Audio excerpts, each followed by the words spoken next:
श्री रुद्र संहिता कुमार खंड। शिव पार्वती विहार। मुनिश्रेष्ठ नारद जी ने ब्रह्मा जी से पूछा, हे ब्रह्म, आप समस्त देवताओं और प्राणियों का मंगल करने वाले हैं।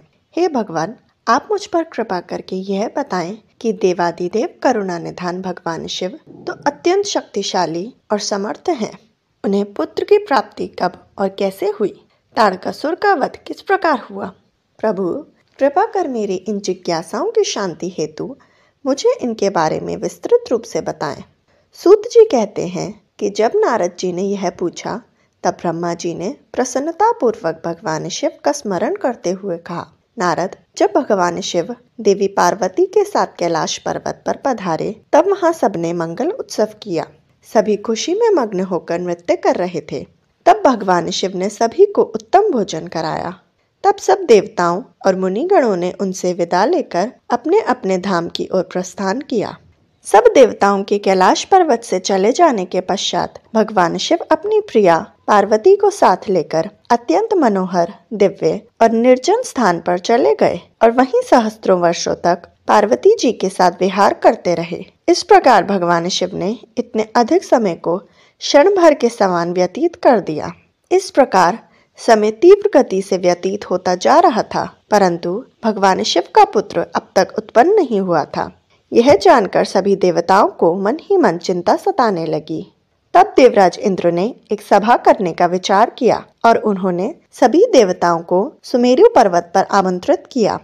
उस सभा में सब देवता इस बात पर विचार करने लगे कि इतना समय व्यतीत हो जाने पर भी अब तक शिव जी ने पुत्र क्यों नहीं उत्पन्न किया। वे सोचने लगे कि शिव जी अब क्यों विलंब कर रहे हैं।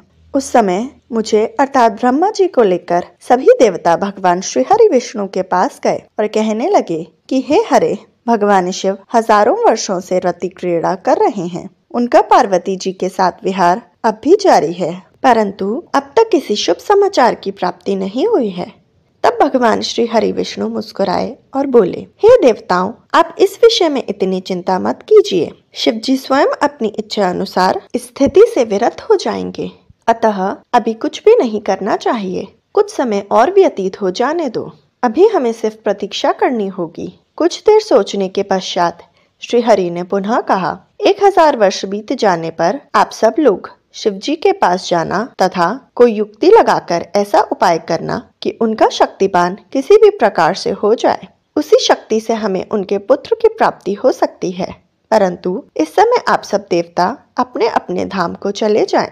भगवान शिव को अपनी पत्नी पार्वती के साथ आनंद पूर्वक विहार करने दें।